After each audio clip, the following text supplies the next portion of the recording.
which I would want you to write down very fast. A manager of a departmental store is thinking about establishing a new billing system for the store's credit customers. The store's credit customers. For the store's credit customers. Thank you very much. After that, after a thorough financial analysis, she determines that the new system will not be cost effective. Will not be cost effective. Will not be cost effective since the average monthly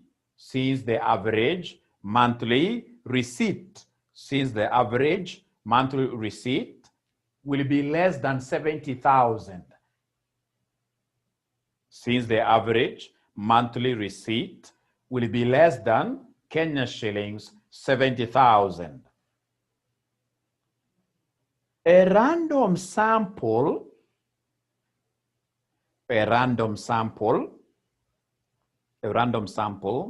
of 200 statements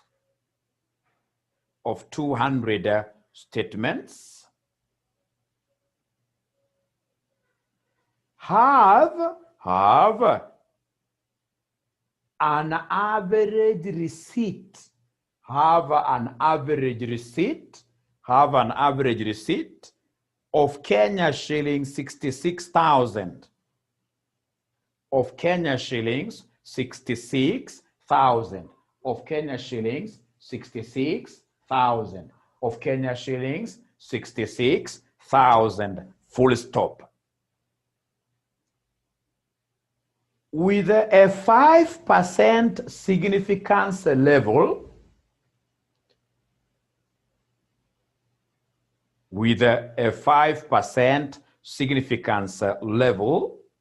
comma, is there sufficient evidence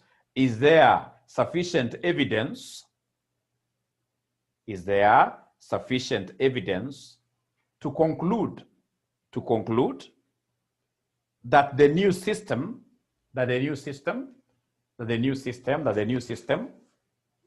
will not be effective. Full stop. Assume a standard deviation of Kenya shillings 30,000. Assume a standard deviation of Kenya shillings 30,000. Assume a standard deviation of Kenya shillings 30,000.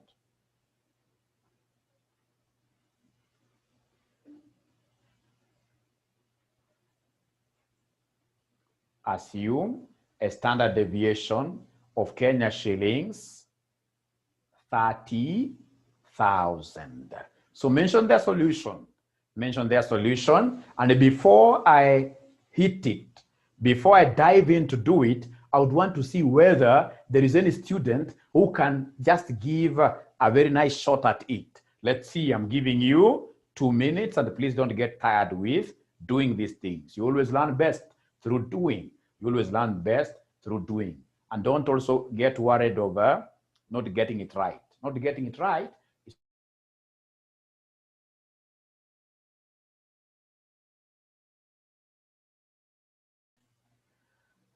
So remember, ladies and gentlemen, here we are dealing with a large sample that we have agreed, and we are saying the HO.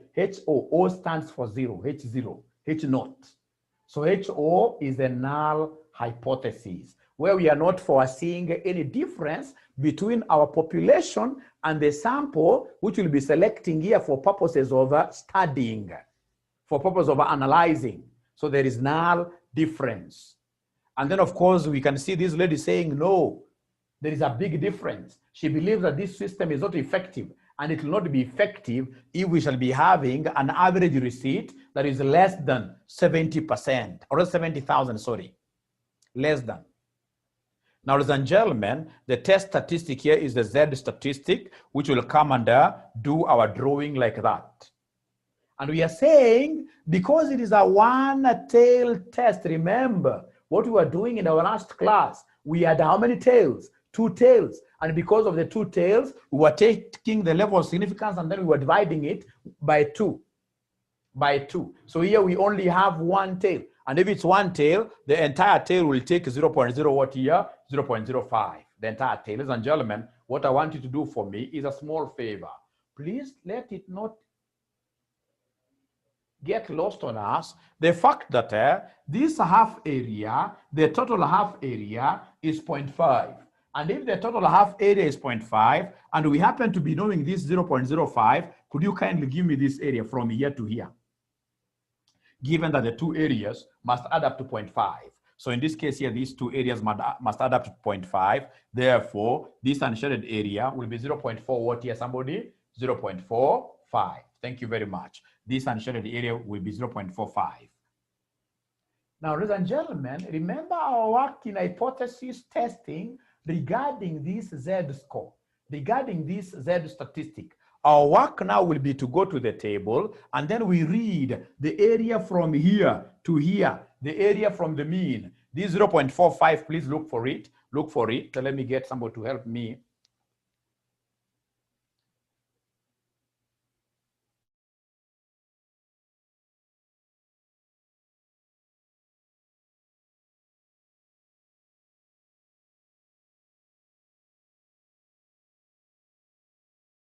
Ladies and gentlemen, listen and listen to me very well. If you go to your tables, the 0.45 corresponds to 1.64 or 1.65, one and the same. So 1.64, and because it's on the left-hand side, it's going to be negative. So negative 1.64 like that. Now we come to the last thing here, which is the Z calculated, where we shall be comparing between now our sample and the mean, and the population mean. So what we have here is our Z calculated. Remember, our Z calculated will be equal to X bar minus mean divided by, here you can't talk of standard deviation, the one that doesn't have a bar there, where we are talking of X minus mu. X minus mu, this is where we normally divide by standard deviation. But the moment you say X bar, where you are subtracting the 2 means, then down here, you must use what we call the standard error. Down here, you must use what we call the standard error. The standard error. Now, this great lady has gone ahead and did some sampling. She sampled out 200 accounts, quite a big sample. And out of the 200 accounts she was able to sample, she got a mean receipt of 66,000. So the mean sample mean is 66, and the population mean is 70,000. But what about the standard error? What will I do to be able to get the standard error? What will I do to be able to get the standard error? I want to see whether there is any student who will be able to remember the formula of standard error. So standard error, ladies and gentlemen, equals what? Could you kindly give me the standard error formula? Kindly give me the formula of standard error. The formula of standard error, what do we have there?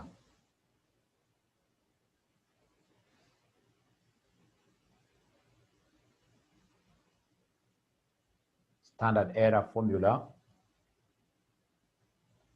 I'm waiting. And today's, I can see from Lokai, it's like Lokai really takes her time to study these things. Thank you very much, Lokai. She takes her time to study these things. So she's telling me that standard error is standard deviation all over square root of n. Standard deviation all over square root of n. And this examiner has told us, ladies and gentlemen, the standard deviation to use. In this question, they have told us to use a standard deviation of 30,000 all over square root of n. We know that our sample size is 200. So divided by the square root of what? 200 there. So could you kindly give me this standard error? Ladies and gentlemen, kindly punch this. Thank you very much. Dahir has been able also to get that standard error.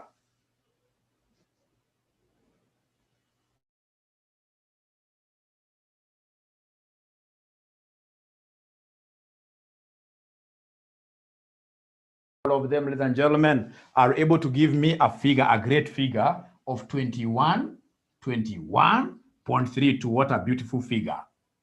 Now, having gotten this 21.32, come here right away, ladies and gentlemen, and give me the Z score. So my Z score, the sample, you told me the sample mean is 66,000, minus the mean of 70,000, all over this 21.32. So could you kindly give me this Z value?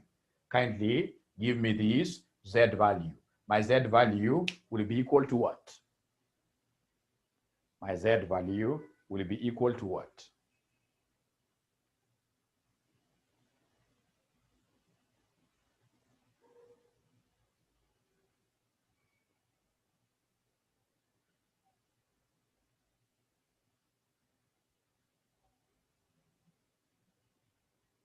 Yep, according to Denzel, she's giving me a figure of negative 1.89.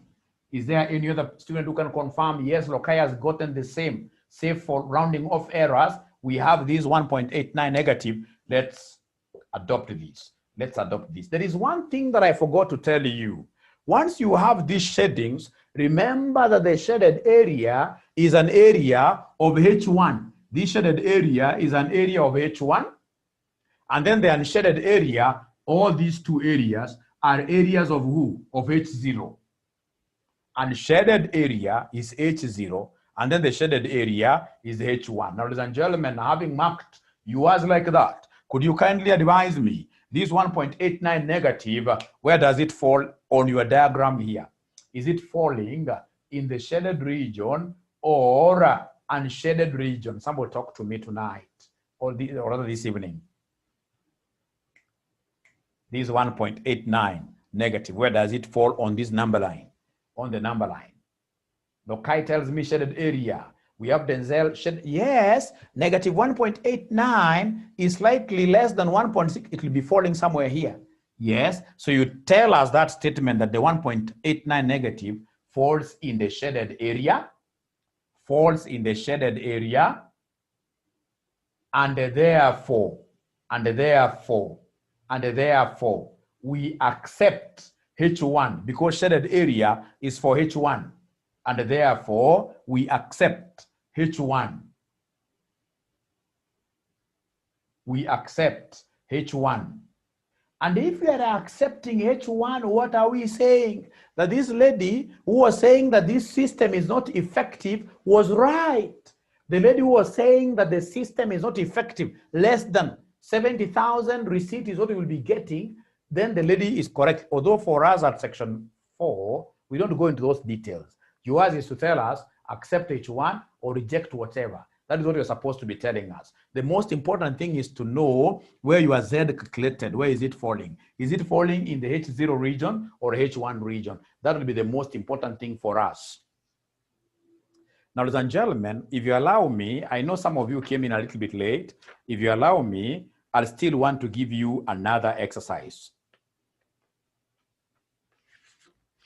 I would want to give you just a small exercise.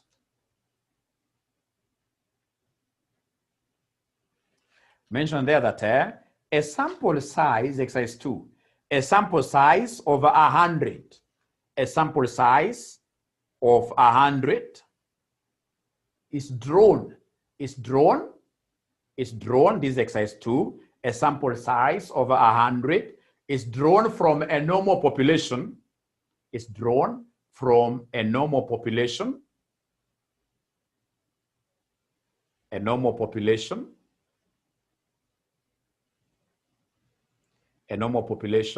whose mean is 30,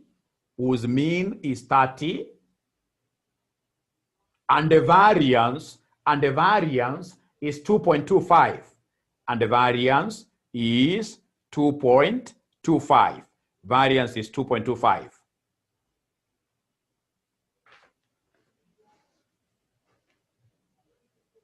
is it reasonable? Is it reasonable? Is it reasonable to assume that the population, is it reasonable to assume that the population has a mean of 30, has a mean of 30, has a mean of 30, has a mean of 30, has a mean of 30, given that, given that, given that, given that, the sample chosen, given that the sample chosen has a mean of 31, has a mean of 31, has a mean of 31. Into brackets, significance level is 1%. Into brackets, significance level is 1%.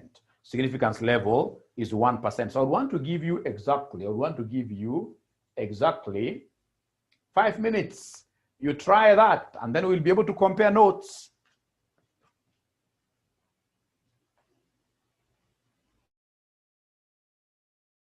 If n is 100, we know our benchmark is 30. So it means that this is more than 30.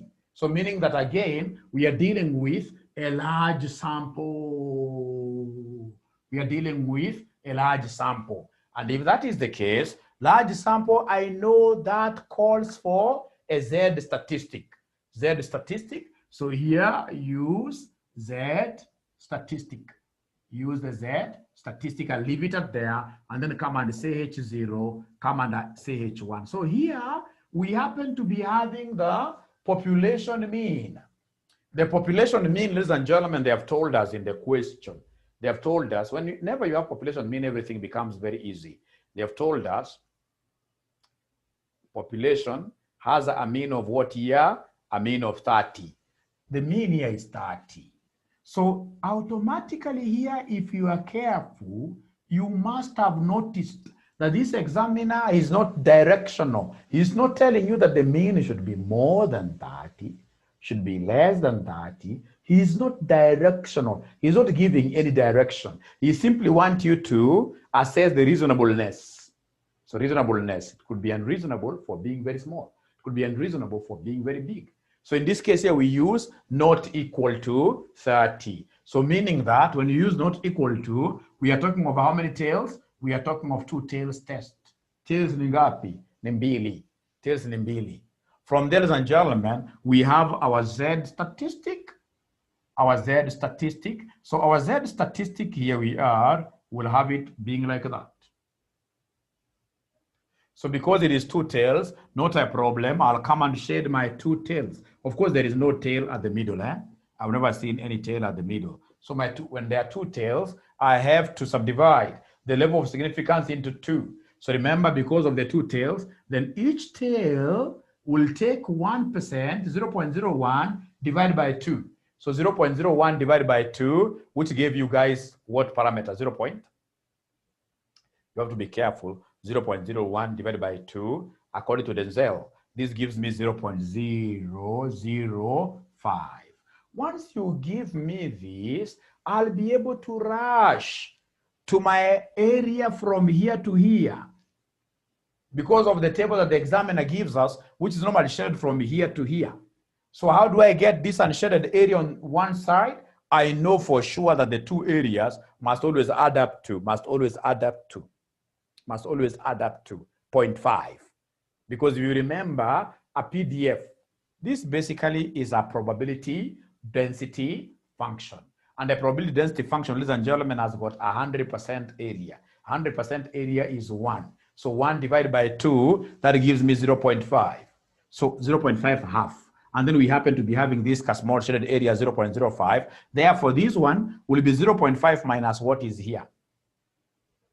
So 0.5, thank you very much. This gives me 0.495.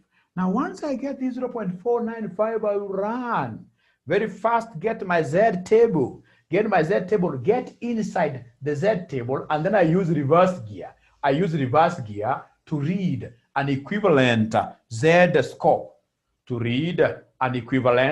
Z score, reverse gear. Because here, whatever you have here is the entry. We are entering inside the table, and then we read reverse gear. So reading the reverse gear, ladies and gentlemen, what do we have here, ladies and gentlemen? The reverse gear. Using the reverse gear, what are we going to have? What are we going to have?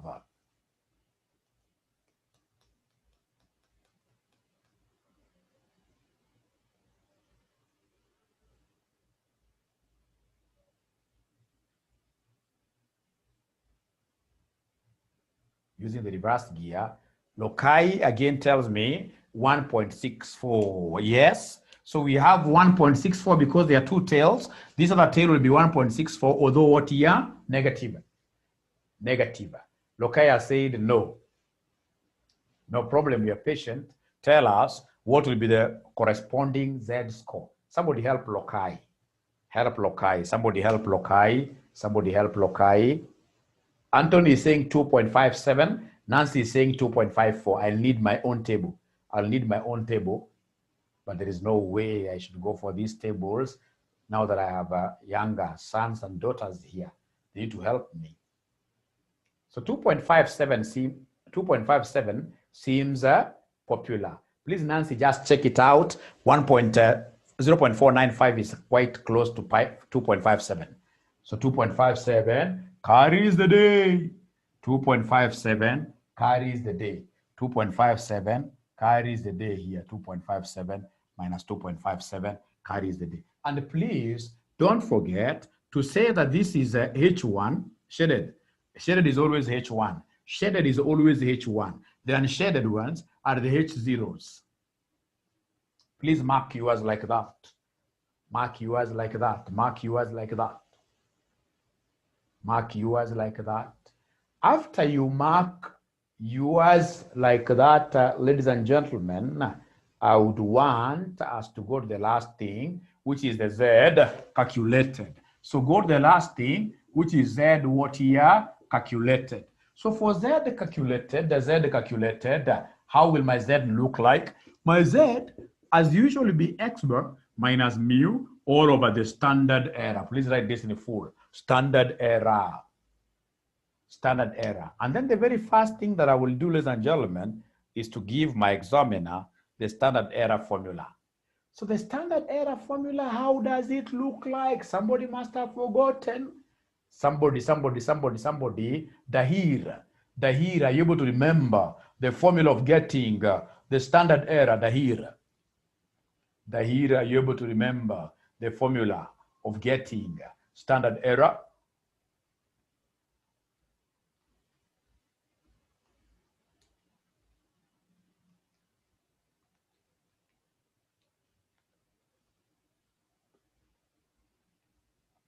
Nancy, thank you very much, Nancy. Nancy has told me that standard error equals standard deviation all over square root of what here? N. Thank you, and thank you very much. Denzel has also been able to remember that formula, yes. But you see, in this question, instead of the examiner giving me standard deviation, he has given me variance. The examiner has given me variance. So what should I do? Cry? You know, at times crying also helps sort out a few issues, but of course you can't cry because of an exam. They've even gone ahead to tell me the answers. You can see. Dahir has reminded me again the formula of standard error. Thank you very much, Dahir. But now, what is the relationship that exists between variance and standard deviation? How are they related? Lokai has even completed the entire thing. She's told me that standard deviation equals square root of variance. Thank you, and thank you very much. I can't put it any better. Standard deviation equals square root of the variance. And the variance has been defined for us. They have given us the variance. In this question, they have given us the variance, which happens to be what here, somebody? 2.25. And therefore, the standard deviation here from some lady called Denzel it should be coming to 1.5. I hope all of us are able to follow. Yes, standard deviation is the square root of the variance. Standard deviation is the square root of the variance. Oh, sorry for that. We shall overcome. Mimi mshamba, maybe this kid nasikia na wewe peke yako. We shall overcome. Sorry for that. Okay. So standard deviation is 1.5. 1.5. Thank you very much. Now, ladies and gentlemen, having gotten that standard deviation, I know where I'm going to feed this. I want to get the standard error of my sampling. The standard error of my sampling, standard error, I know the formula. It is standard deviation divided by root of n. So it will be the 1.5 that you guys have given me divided by square root of 100. Divided by the square root of 100. Divided by the square root of 100. So 1.5 divided by 10. 1.5 divided by 10, thank you very much, Denise. Denise, 0.15, like that. 0.15, 0.15. That is the correct answer for standard error. Now, having gotten the standard error, I know it's 1 leading to something different. After I get the standard error, I know where I'm supposed to be using it. I know where I'm supposed to be using it. So my z-score at the end of the day will be equal to what? My z-score at the end of the day here should be equal to what?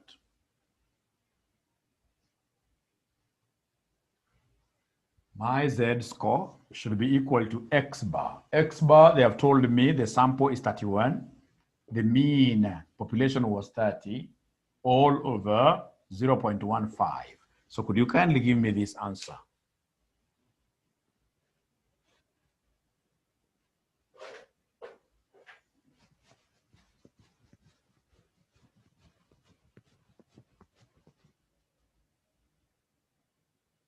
So Lokai, Denise, Denzel, they're giving me 6.67. This is 6.67. So the next question, I told you this is one thing leading to another. Ladies and gentlemen, having gotten this Z calculated, we normally call it Z calc. Having gotten this Z calculated, what do you think will be the next thing to be done?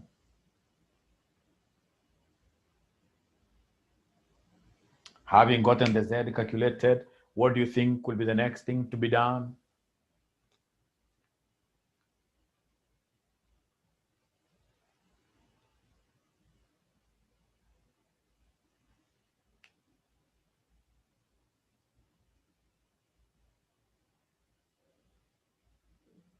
The next thing that I will be able to do is to come and compare. Yes, we compare this 6.67. 6.67 falls here. Look at this thing keenly. 6.67 falls in H0, isn't it? 6.67 falls right there at the middle.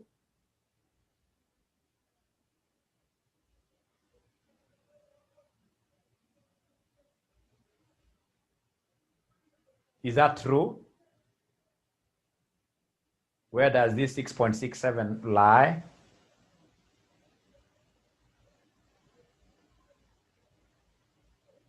I'm waiting to hear. Of course, that's not true. So I'm waiting to hear from you great people. Denise tells me that this is supposed to fall in the shaded area. For sure, 6.67 is more than 2.57. It's more. It's more. So it falls around here. Remember, from the middle here, U is 0, number line. So 6.67 falls there. So tell us there that 6.67 falls in the shaded region, yes, right side. It falls on the shaded part. It falls on the shaded part. And as Lokai is even finishing it for us, right part. Although the most important thing is for you to tell us that this 6.67 falls in a shaded area, meaning that we shall accept which one? Meaning that we shall accept H1. Meaning that we shall accept H1. Thank you and thank you very much. We shall accept H1. Dahir is getting standard error of 0.12. Standard error of 0.12. Standard error of 0.12. Let's try all of us. This standard error, according to Dahir, should be 0.12. Remember, Dahir, the formula for getting standard error is the standard deviation that you guys gave me, 1.5 all over square root of n. And n, in this particular case, these guys decided to choose a sample of 100 units. So Dahir, 1.5 for 10 for sure cannot be 0.12. It will be 0.15. Just check again. It's supposed to be 0.15. It's supposed to be 0.15. It's supposed to be 0.15. Is that correct? Now, if that is the case, I would want us now to get onto the last stretch of this topic by looking at very good. Don't put those square roots. Please don't do that. Square root is for only n. Square root of n down here. Thank you very much for coming outrightly like that. That is what we love, because the student who does that at the end of the day understands these things very well.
Sorry for that. Sorry for that. So we have to start again. If you look at this particular question, ladies and gentlemen, the December 2017 question number 2B. A company produces two types of electric components whose information has been provided to you as follows. So we have mean life in hours, we have standard deviation, hours, we have sample size. Determine whether the quality of the two types of electric components differ significantly. Are they very different? So like I saw very many students doing, ladies and gentlemen, here, most of them were doing confidence intervaling, confidence intervals. Here we are not going to look for confidence intervals. This is a question that needs analysis and specifically hypothesis testing to see whether the two means are very different. So we shall come and start with our Z or T. Is this Z or T? This, if you look at the combined sample size, we are looking at standard deviation, 132, 149, ladies and gentlemen. Those are large samples, and as such, we shall make use of the Z statistic, of course. It goes without saying, these are large samples. So because it is Z, having known Z, we just leave it there to settle there. So now let us put down our fundamental hypotheses. The first hypothesis here, which is H0, the null hypothesis, is the one that will tell us that there is no difference between the two means. Here we don't have anything to do with the U. We don't have the population mean. So we want to ascertain that the two means are not statistically different. So H0 ile na kanusha inasema hakuna utofauti.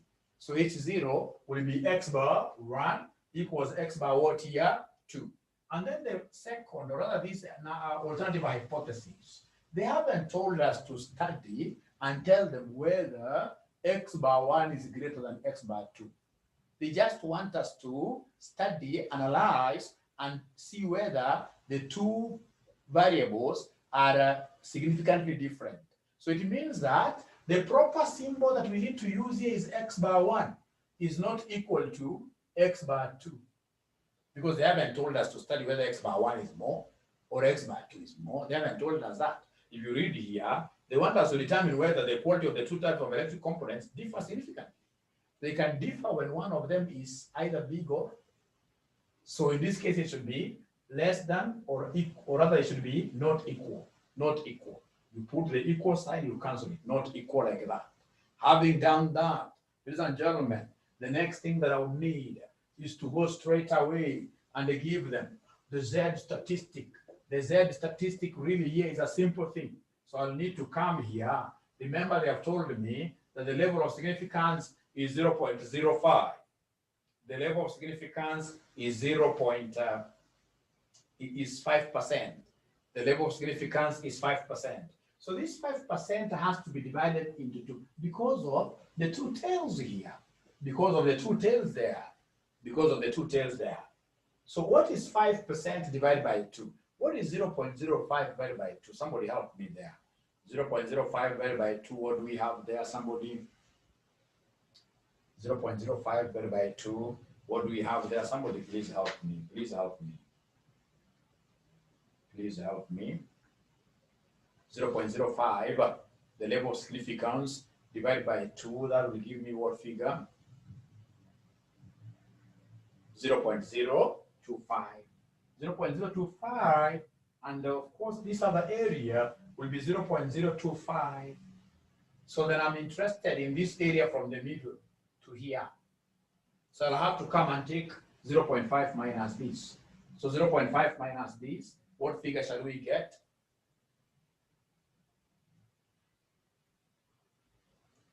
A good student is asking, where are we getting the 5%? If you see, I want to believe there is a bracket there.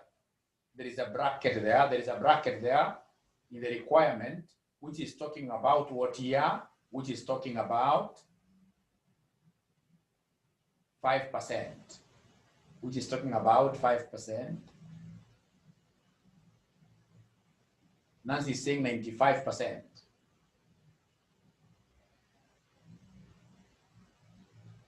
Ah, 95. Then I know it's a mistake from Kastner. Normally, it can't be such a high significance level. This 95% will be the confidence interval. Confidence interval. This is the confidence interval. So confidence interval plus significance level must add up to 1. So when the confidence interval is 95%, then the significance level will be 5%. You can never have this kind of a high significance level. Significance level. So significance level is supposed to be what here? 5%. It cannot be 90. You can't. You know, significance level is an error. Error. You can't do really an analysis where you expect to have an error rate of 95%. This must have been 95% confidence interval, the one that is in between. Sorry for that. So we have 5%, which have been able to distribute, or the 95% at the middle. So ladies and gentlemen, come and give me this. This from here to here then will be 0.5 minus this, which will be 0. What here? Somebody has already given me a figure of 0.475. So using reverse gear, let's use reverse gear. Let's use reverse gear. Using reverse gear, get to your normal tables. Read 0.475 in the entry. In the entry inside there. 0.475, and then you use reverse gear to give me the Z score. Somebody give me the Z score. Somebody give me the Z score.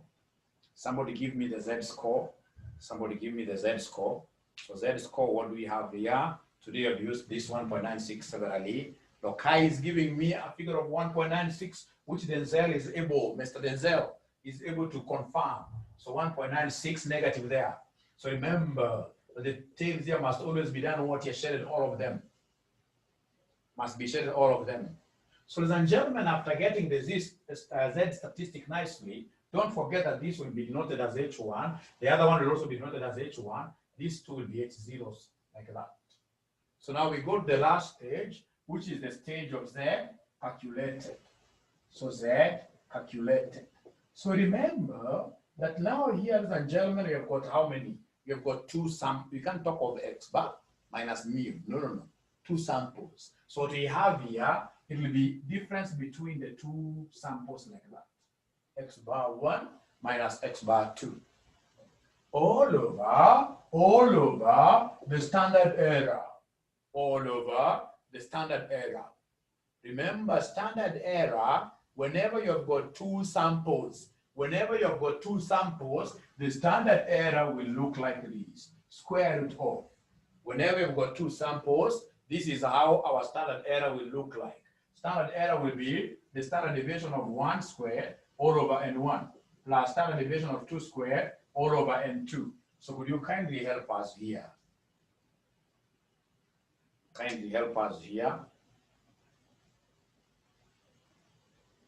So a very important formula of getting standard error, whenever you've got how many samples? Two samples.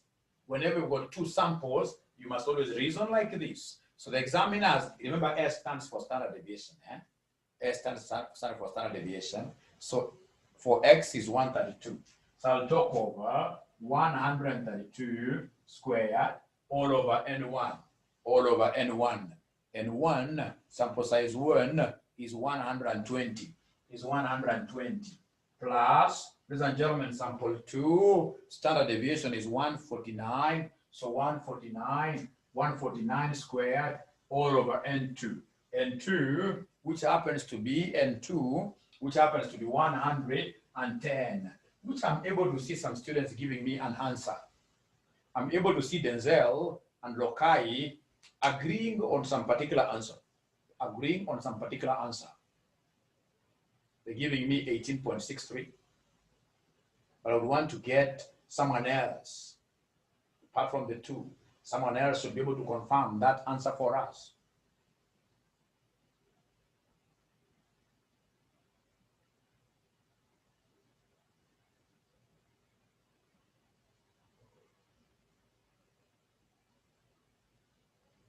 Wycliffe is giving me the same, 18.63.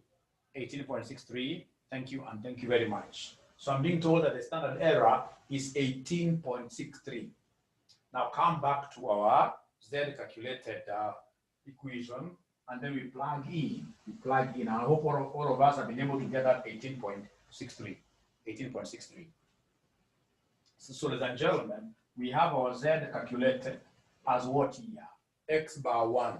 X bar 1, the first mean they gave us there for X is 1600. So on top of 1600 minus X bar 2. X bar 2, what do we have there? 1528. So minus 1528 all over the standard error. The standard error, ladies and gentlemen, which happens to be the figure that you gave me, 18.68.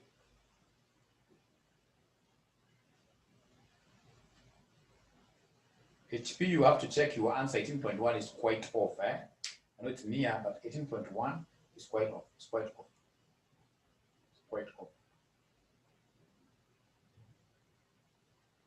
So I want someone to give me the final answer of Z calculated. Lokai, Denzel, Denise, they're giving me 3.86. So having gotten 3.86, what do you think could be the next thing to be done? 3.86, what do you think could be the next thing to be done?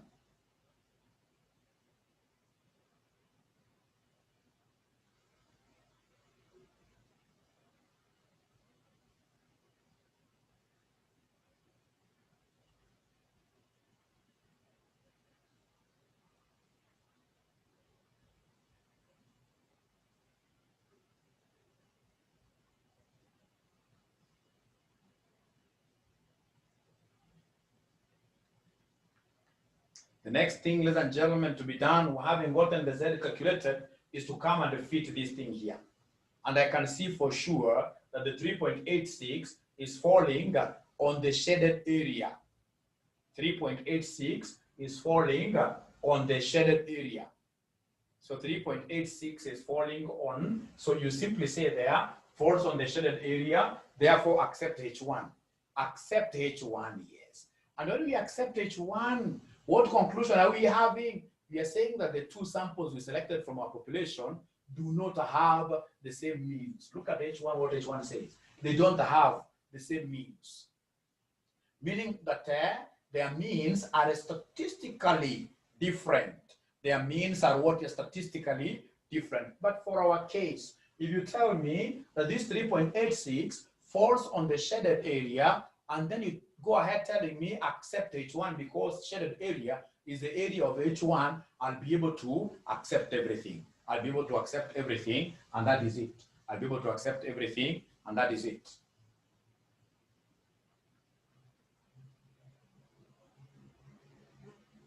Is that okay? Is there any student who has a question? Is there any student who has a question? Any student who has a question? Is there any student who has a question? Any question? So you mentioned they are small, so it means they differ significantly, yes. They differ significantly. That difference is so material. It's so material. It's so material. Yeah. Prayers time. Yeah, I can give you 5 minutes. As I give you 5 minutes to go and pray, I'll be talking about something that happened to some student of mine who happened to come for some interview for a big corporate where I'm involved in terms of hiring their key staff. And this basically was a serious position, CFO, Chief Finance Officer. This gentleman was a great gentleman.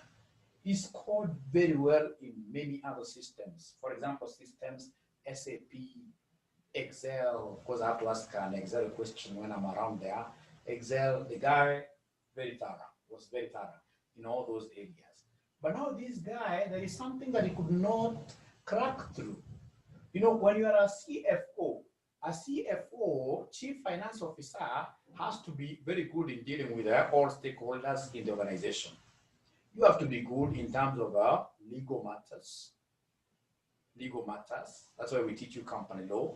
There are those things you're supposed to know. To even advise directors who are coming as new, come and tell them that if you guys go to the board and you're not able to agree, all of you, number one, it is the majority who will carry the day, whose resolution will be based on the majority.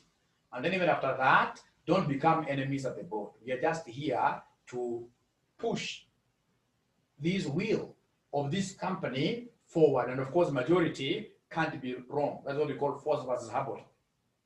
If it reaches a point, for example, where they can't see eye to eye, these directors can't see eye to eye, advise them as the CFO. Tell them the case of Sharp versus Dowitz, where two directors could not see eye to eye, and yet the operations of the company had to continue. Ladies and gentlemen, they had to continue. Why? Because, you know, a company, once it is there, it is different from the personalities. So even if it has reached a level where you can't see eye to eye, it is important for you to come and do your obligations. You carry out your obligations in the company. For example, sign check. Don't refuse to sign check to you because you're not able to talk to so and so. No. Remember, it is the company which is calling upon you to go and sign that check. So that gentleman did very, very well. But what now surprised me most, this gentleman scored 0 in auditing. He scored 0 in auditing.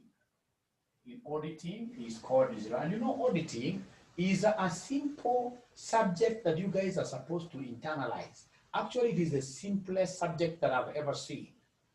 Simplest paper, which is very applicable outside. There is nobody who will ever employ you as his accountant if you don't know how you will be dealing with auditors. Look at even the government. If there is anybody who is working at the county, any county government, It'll tell you how problematic it is to deal with auditors. You need to have that acumen. You need to be skilled enough to be able to handle auditors very well. So this person could basically answer questions on auditing scantily, and he lost the job despite having been very good in terms of technical skills. Now, before they come back at about 6:40, I would want, ladies and gentlemen, to hear how good you are in terms of auditing. If, for example, today you got a job to audit RCM College, where are you going to start this exercise from? Remember, we have already signed the engagement, so don't tell me I'm signing over again. If you have accepted the job, you've gotten the job, so already now you are with us. So where will you start this auditing from? This is quite practical, and I'm so sure this one you'll have to meet it in your interview sometime in the future. Not very far away, very soon. So somebody has gotten a job here with RCM. Thank you very much. Denzel says background knowledge. I like that. Any other student? Denzel is telling us the very first thing that he has to do is to understand RCM. Is it a registered company? Who are the directors? What kind of business does it engage in? Yes, basically to carry out like what we call a pastel, political, or all those. You look at all those strengths, weaknesses. Get, for example, the previous auditors. If, for example, you are a new auditor, the previous auditor's file. Try going through what kind of recommendations was he giving. Try to understand the internal controls. I'm saying that as I wait for the students to come back. Once they come back, they should be able to tell us. Ladies and gentlemen, the key thing, like Denzel is telling us, ladies and gentlemen, is to appreciate like this company. How does it operate? For me to be able to know the proper auditing methodology that I'm going to use to audit this organization, and for me to be able to understand the operations of the company very well, I have to look at what we call internal control systems. Who can define for us what is an internal control system? What's an internal control system? Now we are doing QA, you are introducing this. This is a life skill, Ladies and gentlemen, ICS, internal control system, is that particular system that we put in place to ensure that all revenues of the company are collected. Expenses that are incurred at the end of the day are expenses that were genuinely incurred by the company, right? Ladies and gentlemen, these controls, we are putting them in place to ensure that the objective of the entity will be met at the end of the day, which is maximizing of what here the company's profits. So if it's a school, for example, at the gate, we must put soldiers. So these soldiers, their role is to ensure that every student pays the school's what here as a control. Is a control. So remember, for you to say really that this company has got strong internal controls, they have to meet the 5 objectives. Who is able to remember the 5 objectives of ICS? The 5 objectives of internal control systems for us to say for sure this company has a strong internal control systems that here, the moment you come back like this, please notify us. We continue with QA. So the internal control systems objectives, normally we talk of a stop like that. We are saying that we can only have our systems being said that they are strong if you're able to get accurate financial statements, if our assets are safeguarded, if we are getting reports on time when you want them, if there is order in the organization. Ladies and gentlemen, if the controls will be able to help us, to prevent fraud and what here? Fraud and error. Now, ladies and gentlemen, if the internal controls are meeting these 5 objectives, then as an auditor, I will do very little work because the internal controls are strong. So if they are strong, number 1, I will not really do a lot of work auditing. No. If the internal control systems are very strong, what I will do, for instance, I'll be working with what we call small samples. I'll be picking less than 30 vouchers. I don't have to do like the continuous audit. If the internal controls are working, I can even decide to come and do the end of year audit, the final audit. Oh, but I remember again, even if the internal control systems are working very well, if this company pays interim dividends, I have to go in between the year to check. I have to go in between the year to check. But the most important is that if the internal control systems are working, I'll be doing very little work. But ladies and gentlemen, what if the internal control systems are not working? If the internal control systems are not working, then I have to do a lot of work, what we call substantive tests. Substantive test, this of course comes from the word substantial. The moment I realize that your internal control systems are not working at all, I'll have to engage in what we call the substantive test, which we normally call R, A, E, or U, like that. R standing for what? You're somebody, the analytical. Once you are in an interview and then you raise this kind of points, the analytical procedures, these guys will take you straight away. We have an enquiries. We have what in this case here we call like this is observation, this is inspection. Inspection, observation, observation. We are waiting for Dahir. Dahir, once you come on board, please notify us. Notify us, we continue with QA. Here I'm only making noise because I don't have any place to go. So we have this U. This U stands for recalculation, and what year, and the performance. Recalculation and what year, the performance. Listen and listen to me very well. Once I realize that your internal control systems are weak, what I will do is to do a lot of work. I'll ask you to give me like your 5 years financial statements, and then I'll analyze, I'll calculate ratios. That's what we call analytical procedures. We have an inquiry. Because your internal control systems are not working, I can see his back. Because the internal control systems are not working, I have to inquire from third parties. I have to do what we call data circularization. I have to circularize something to your bank, etc. So etc, etc, etc. So as I switch gear to quantitative analysis, this gentleman of mine never even knew any assertion.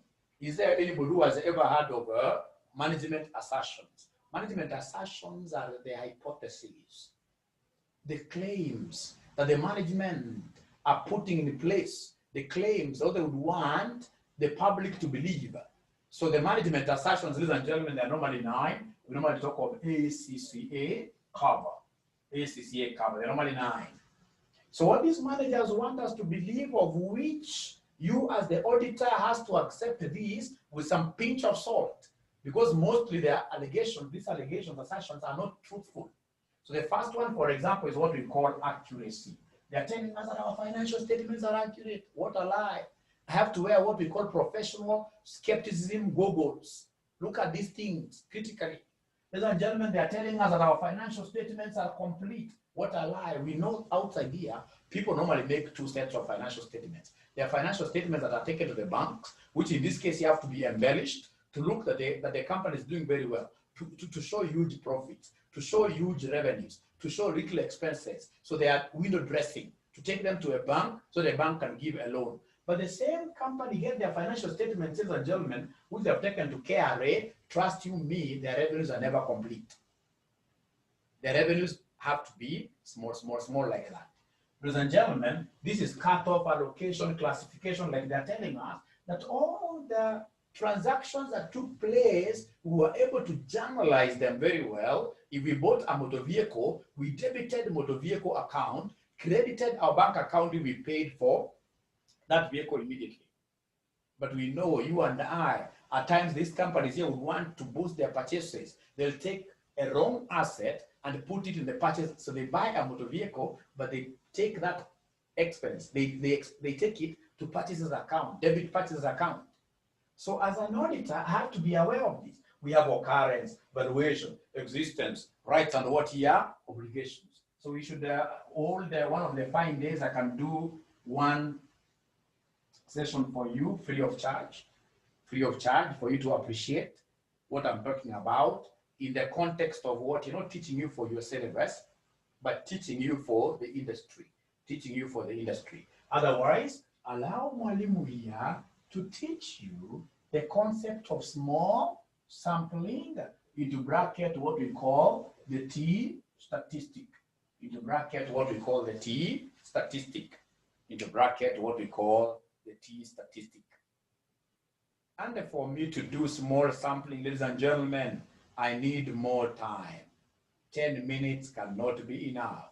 So I want to take this opportunity to thank you. It has been a pleasure hosting you. In our next class, I should be able to finish these small samples. And of course, now from there, we'll be able to discuss the other areas that you would want me to do, like a student raised here, the concept of network analysis. So I want to believe that you have gained something today, including audit. You know, there are students who keep thinking that Mwalimu only knows QA. No. There is no paper of CPA I can't teach. I've got students who tell me, Mwalimu, how can you summarize this audit for us in a week? And I've done that, and students have done what year past. So thank you very much. And unless there is a question, I would want us to end it there.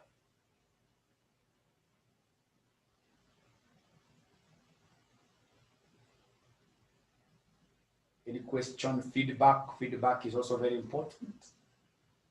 Very important, okay. Yeah, welcome, Denzel. Feedback is very important.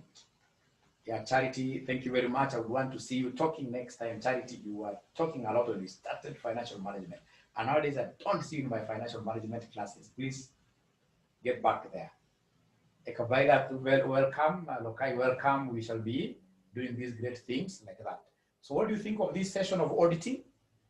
The session of auditing? Or you deleted so fast? Why? It was getting interesting. We can organize. You know, I wanted us to start on this, but I realized that we only have 10 minutes. So this practical auditing class, when can we organize to have one class? The practical, so that I can come with working papers, show you how it happens. And of course, it has to be a free of charge. You make auditing so simple. Thank you very much, Lokai. Yes, especially when we will go to this particular, like the audit test, like when you are told here to audit the sales, would we master the sales cycle, etc. So now we need to get tomorrow I normally operate from Kajiado. I don't have very good internet there. Tuesday onwards, you make everything simpler, we shall overcome. Asante sana. Only that I have my time is squeezed, but fortunately for this, from last week, I don't think I'll be getting some other new assignment in the near future. So I want to dedicate myself fully to you, and I'll be teaching most of these papers. Tuesday, fine. So Tuesday, what time? Can we talk of Tuesday at 5:30? Tuesday at 5:30 for the practical auditing, for the practical auditing class. 5:30, they're here. Tuesday, you guys have an Excel class at 8. And that's what I'm talking of, Tuesday at 5:30 or 6, or even 6:30. Tuesday, 5:30. Tuesday, 5:30. So for the practical auditing class, I would want us to form a WhatsApp group for the practical auditing class, because of course, again, it can't be a one-off, but this one I'll teach you for free throughout this practical auditing, because I want to also leave a legacy behind, a legacy of students that I taught who are holding very senior portfolios outside their courtesy of what we told them.